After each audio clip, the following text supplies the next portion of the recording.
Selamat pagi rekan-rekan mahasiswa yang mengambil mata kuliah manajemen keamanan informasi. Selamat bertemu kembali dalam kuliah daring pasca UTS. Kita sudah sampai ke materi yang ke-8, yaitu pengendalian keamanan informasi. Sebelumnya saya ingatkan terlebih dahulu, silahkan lakukan resensi. Nah, kemudian setelah itu setelah mendengarkan atau menyimak video ini, baca slide materinya dengan seksama. Setelah itu baru Anda menjawab kuisnya. Baik, kita akan masuk ke materi yang ke-8, yaitu tentang pengendalian keamanan sistem informasi. Nah, untuk materi ini merupakan kelanjutan dari materi sebelumnya.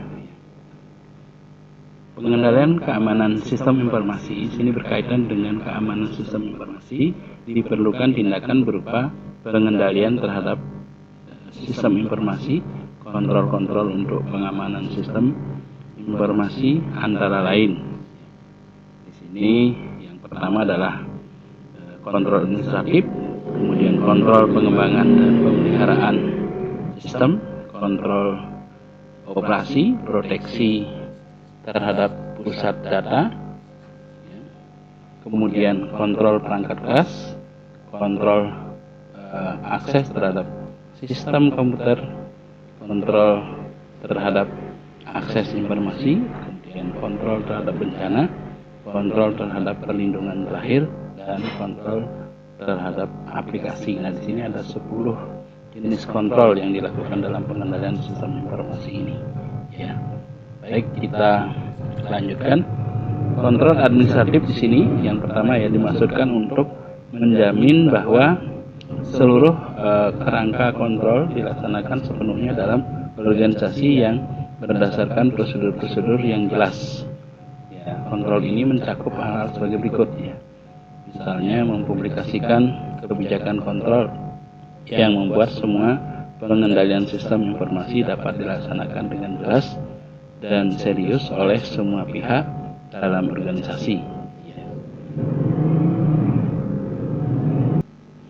Baik, kita lanjutkan.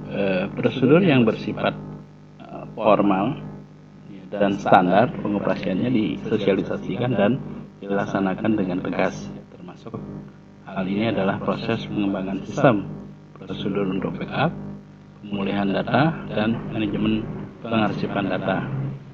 Perekrutan pegawai secara berhati-hati yang diikuti dengan orientasi pembinaan dan pelatihan yang diperlukan.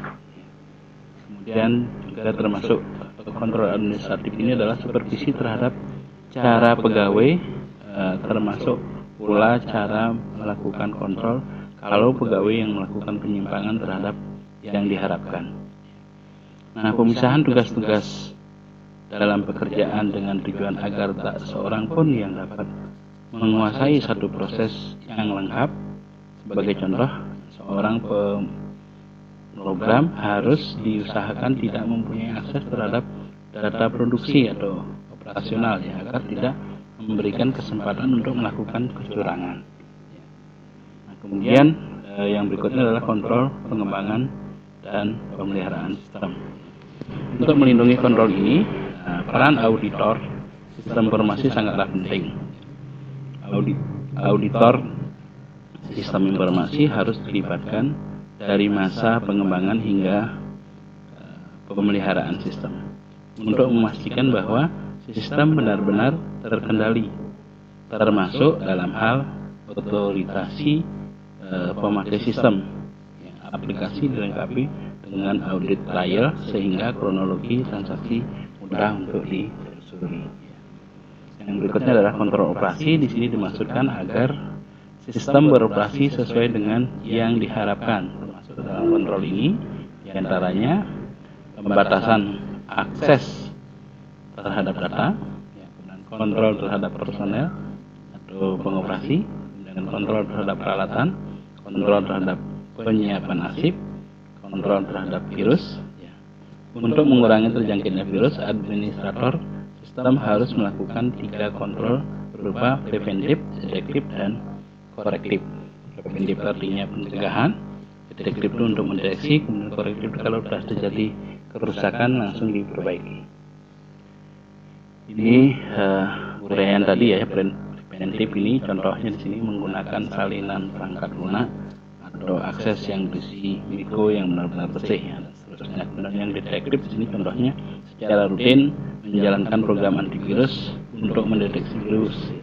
Kemudian yang korektif di sini adalah memastikan pembackupan yang bersih. Nah, contoh-contohnya yang lengkapnya silakan dibaca.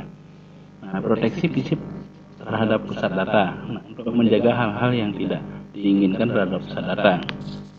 Faktor lingkungan yang menyangkut suhu, kebersihan, kelembaban udara, bahaya banjir, dan keamanan fisik ruangan perlu diperhatikan dengan benar untuk proteksi fisik terhadap pusat data ini. Kemudian yang berikutnya adalah kontrol perangkat keras.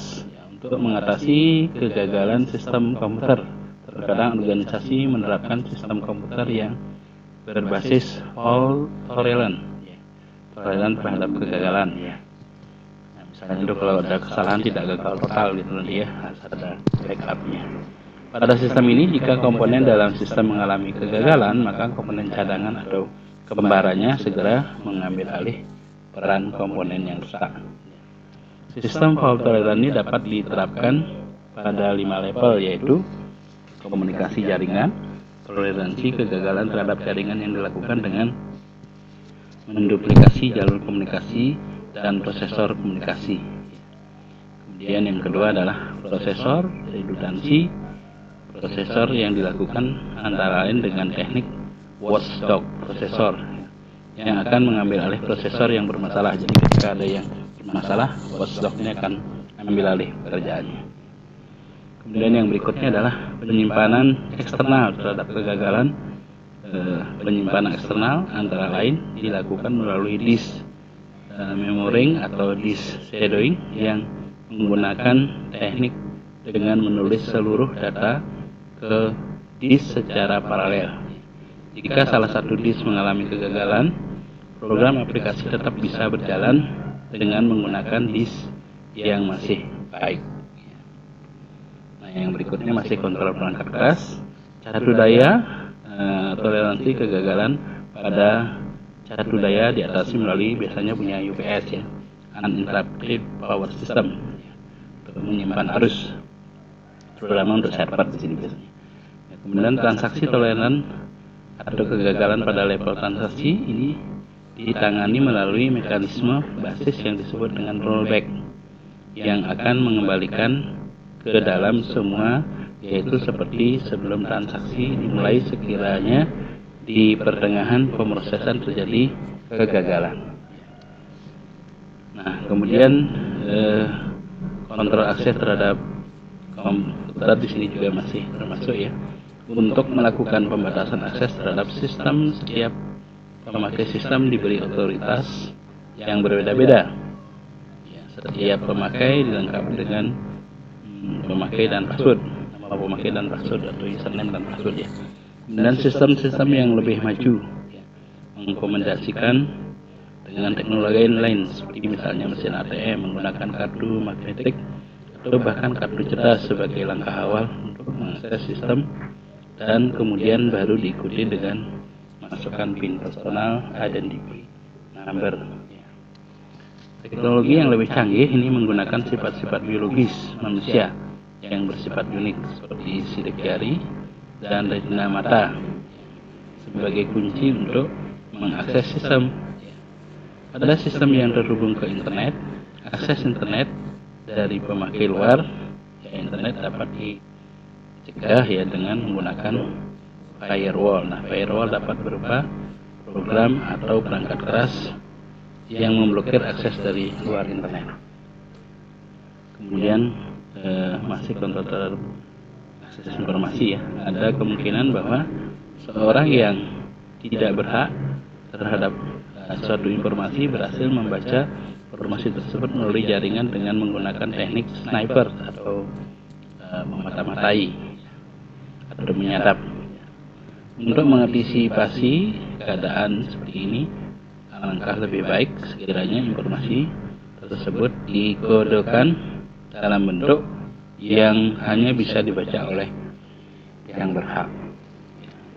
Kemudian studi tentang cara mengubah suatu informasi ke dalam bentuk yang tidak terbaca oleh orang lain ini dikenal dengan istilah kriptografi. Adapun sistem disebut sistem kripto, secara lebih khusus proses untuk mengubah teks asli atau clear text atau plain text menjadi teks yang telah dilacak atau ciphertext dinamakan through enkripsi. Sedangkan proses kebalikannya tadi enkripsi kadang kebalikannya dari ciphertext menjadi clear text ini disebut dekripsi. Kemudian dua teknik yang populer untuk melakukan enkripsi yaitu DES dan public key encryption atau public. DES merupakan teknik untuk melakukan enkripsi dan dekripsi yang dikembangkan oleh IBM pada tahun 1970-an. Kunci yang digunakan berupa kunci privat yang bentuknya sama. Panjang kunci digunakan sebesar 64 bit. Algoritma yang digunakan mengkonversi satu blok ukuran 64 bit atau 8 karakter menjadi blok data yang berukuran 64 bit.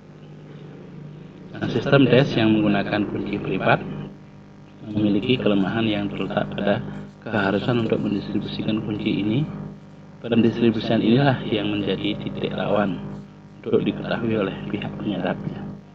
Sama dengan misalnya contoh PIN ATM Sekarang tidak perlu lagi ada surat langsung orangnya membuat PIN. Karena ada masalah nanti kalau dikirim itu nanti orang lain bisa tahu PIN orang apa yang diterbitkan. Kemudian untuk mengatasi kelemahan sistem kripto simetrik diperlukan teknik yang disebut dengan kriptografi kunci publik. Sistem ini merupakan model sistem kripto asimetrik atau tidak asimetri yang menggunakan kunci enkripsi dan dekripsi yang berbeda. Caranya adalah dengan menggunakan kunci privat dan kunci publik. Sebagai gambaran, bila pengirim S mengirim pesan ke penerima R, ia menggunakan kunci publik R dan R kemudian melakukan dekripsi dengan menggunakan kunci privat daripada R.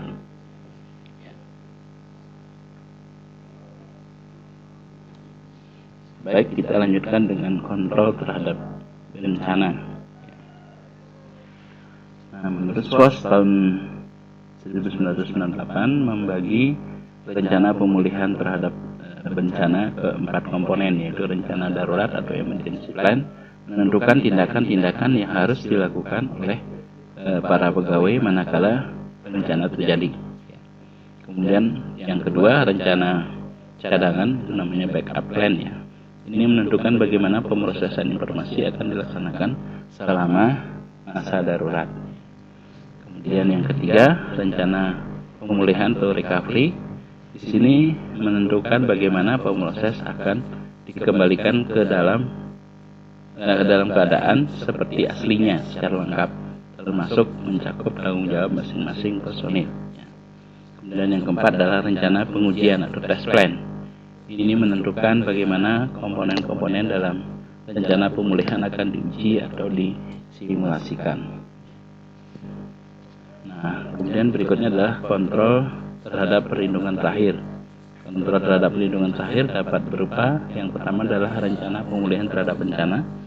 Yang berikutnya ada istilah asuransi. Asuransi ini merupakan upaya untuk mengurangi kerugian sekiranya terjadi bencana. Itulah yang sebabnya biasanya organisasi mengasuransikan gedung-gedung aset tertentu dengan tujuan kalau terjadi bencana, klaim asuransi dapat digunakan untuk meringankan beban organisasi. Yang berikutnya adalah kontrol aplikasi. Adalah kontrol yang diwujudkan secara fisik atau secara spesifik dalam suatu aplikasi sistem informasi. Wilayah yang dicakup oleh kontrol ini meliputi kontrol masukan, kontrol pemroses, kontrol keluaran, basis data, telekomunikasi. Nah, dari pembahasan tadi dapat disimpulkan bahwa keamanan sistem informasi tidak dilihat hanya dari kacamata timbulnya serangan dari virus, malware, spyware, dan masalah lain, akan tetapi dilihat dari berbagai segi sesuai dengan domain keamanan sistem itu sendiri. Ini sumber buku-buku yang digunakan. Nah, kemudian mungkin itu sebagai informasi atau materi yang ke-8 ya, dari manajemen keamanan informasi. Kita bicara tentang pengendalian keamanan sistem ya. Baik, saya kira demikian. Sekali lagi terima kasih atas perhatiannya. Saya ingatkan, karena ini masih masa pandemi ya, terutama teman-teman yang ada di Jogja, karena Jogja masih merah, tolong selalu ingat menggunakan protokol kesehatan. Kalau keluar itu gunakan masker, cuci tangan, jauhi kerumunan. Kalau tidak penting sekali jangan keluar dulu ya, karena ini Jogja lagi tinggi-tingginya. Baik, saya kira demikian. Sekali lagi terima kasih atas perhatiannya. Salam sehat untuk semuanya. Sampai ketemu dalam materi berikutnya. Terima kasih, selamat pagi.